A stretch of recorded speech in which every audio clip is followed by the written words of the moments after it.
Hey everybody, it's Jared here at Big Pine Sports. I know you guys have been going crazy since last night. The time has come. We're going to share with you something that we're really excited about. Here at Big Pine Sports, we're thrilled to have this amazing product in our showroom right now. Let's talk about it. All right, so as you guys know, we sell a ton of these KRXs. Now this KRX, as you see it right here, is no different than any others from the outside appearance. This is the Trail model. It's a 2021. We do sell a ton of these KRXs in the Trail model. Comes stock with a lot of cool accessories, but we're not here to talk about the Trail model. We're here to talk about this. That's right. Force Turbos is in the house. I am here with Bryce. What's going on, Bryce? Same old. How are you guys? We are doing extremely well today. Great. So this is a long time coming, but before we get into the turbo on the KRX, tell us a little bit about Force Turbos. Where did you start? Well, me personally, I started a long time ago building turbo systems for sleds and different power sports. And then about 3 years ago, we started Force Turbos. Changed the name. Force Turbos is where it comes from, and since that time we've been building turbos for UTVs, snowmobiles, and building a wide range of exhausts and different products. You can go to our website if you want to see those kinds of things. But our niche has been lately is been building a product for the everyday rider, the guys that have a Defender, the guys that have a General, KRX, some of these vehicles that normally don't have too much horsepower put to them. You know, you need a little more horsepower when you're out on the trail. So we've been focusing on that lately. So, you know, when you think of a turbo, growing up as a kid, I mean, you'd see the supercar go flying by, you'd hear the turbo, you wanted a turbo, and there are applications where a turbo is phenomenal. And on this occasion of the KRX, you know, the only complaint we get about the KRX is, hey, give us some more power. So tell us about the power that's created and your vision for the future with the KRX. Okay, well, the KRX obviously needed more power, just like what you said. This product, stock vehicle, dynoed on our dyno at 79 horsepower rear wheel. That's not at the crank like what the factory puts out as far as horsepower. It was at the rear wheels. We put the turbo system on it to gain a little bit more horsepower and gain a lot more drivability of the car and usability. It also spreads open that use of the vehicle. But after dynoing it with the turbo on it, we got 119 horsepower to the rear wheel at 5 pounds of boost. Okay, now when we talk 5 pounds of boost, this vehicle and turbo system was not built to be the ultra high horsepower that a lot of people put a stamp with. It goes with turbos. We wanted to make it so that it was user-friendly and it worked for everybody, whether you're the rock crawler, the trail guy, the mud guy, or the dooner. It gives you all those capabilities. How that's done is through the turbo. We run it at 5 pounds of boost, and we call it high volume, low pressure. So we use a great turbo that's bigger than what it's supposed to be on a normal motor. That gives us the volume that we need, and then we run it at 5 pounds of boost to help force it in there. So we don't get a lot of charge tube temps, we don't get a lot of overheating issues, we don't get situations where you're putting a lot of wear and tear on your vehicle by that. We actually call this, because we're confident enough in it, we call it recreational performance and not necessarily high performance. Okay. As far as where this vehicle is going to go, nobody knows yet.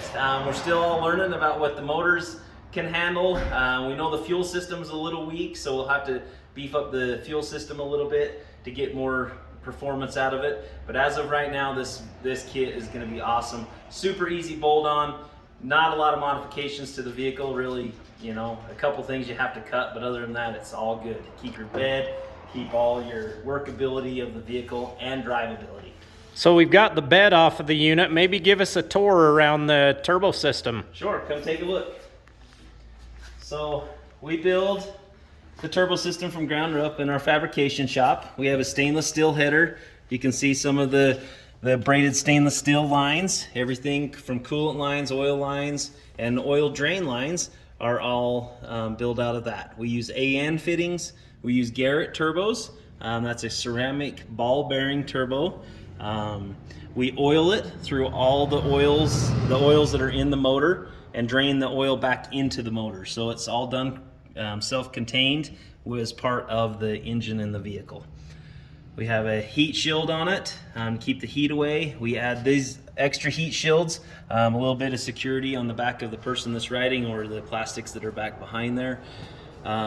We add the proper sensors to the vehicle, and then we fuel it through a Dynojet fuel controller, which is going to flash a map into the ECU and make it run properly with the turbo. Okay. How about over on the charge tube side? All the charge tube side.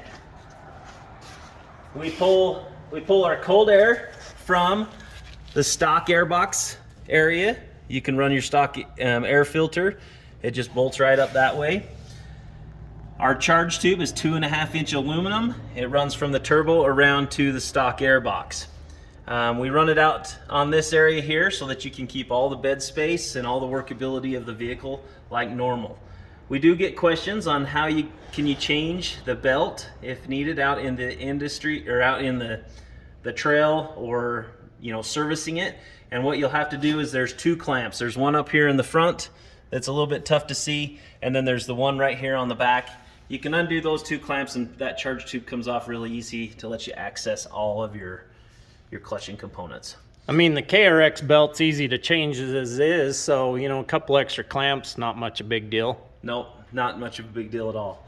We do have to clutch the vehicle. That's one of the questions that we do get asked a lot. Do you have to do clutching? Yes, you have to clutch the vehicle to keep it in the correct RPM range when running the turbo, because you are putting around that extra 40 horsepower to the wheels.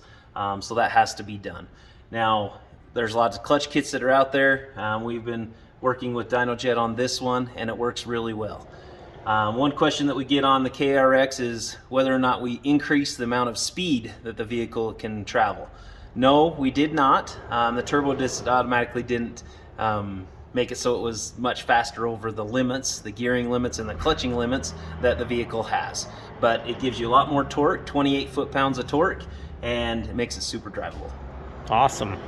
How about on the other side? On the other side, we have our exhaust. And it's 304 stainless exhaust. Comes from the turbo all the way back. We use our stock mounting locations like it does where the stock muffler would be. You can see the living colors after you've driven it. That's the colors you'll get with the stainless steel. We think it gives it a high-end look, really nice. We also use V-bands for our connections together so that it's a nice clean look and it's not going to fall apart or disintegrate on you. Every one of our turbo systems also run a spark arrestor. So you have a spark arrestor in the rear of the muffler. Our mufflers also, one of the questions we get a lot of times is whether or not the mufflers need to be repacked. No, you don't have to repack them. Inside of this muffler, there's a stainless steel fiber mesh that's inside of there to keep the sound down, and these things sound really, really good. So let's talk about availability. Now, I am thrilled that you're here at Big Pine Sports because, to my knowledge, this is the first turbo to market for the KRX that's actually available now. So tell us a little bit about that. We are taking deposits here at Big Pine Sports. Tell us a little bit about build time. We know you've already sold some, and yes, we're thrilled ones here, but we need more. So what we're doing here at Big Pine, you can get them from us here at Big Pine Sports or right on Force Turbo's website. Tell us about lead time. So right now we got guys that are working around the clock. We got night guys and guys during the day that are building these things as fast as we can. Right now we're looking at about a 2 to 3 week lead time from the time that you place the order and put a deposit in to get the turbo system. We're collecting all the parts as fast as we can. And we're excited about the excitement in the industry for this product. We'll be working with Big Pine and other dealers that are around. So go take a look at our website if you have any questions. These guys are definitely knowledgeable to get you taken care of. Install time. We're going to put it at about 8 hours, 8 to 10 hours to install this. for anybody that wants to do it themselves or come to a dealership and have them do it. And we'll give you all the parts to take it from a naturally aspirated vehicle to a turboed application. Then you just have to figure out how you want to do your clutching, depending on your wheel setup and how you like using your vehicle. Awesome. So we will be posting up additional videos. I know you guys are going to want to see the thing run. We know you're going to want to hear it and all of those things. We will have a lot of videos up on our YouTube channel. Bryce will have them up on their website. How do people get a hold of you? If they want to get a hold of us, you can go to forceturbos.com and you can find our address and our phone number there. Awesome. Thanks for coming in. A lot more content to come. We're super stoked for what we've got here in our hands at Big Pine. Post up in the comments below the questions that you guys have. Bryce is going to be here for a while. We're going to get those questions answered. Have a great night, everybody.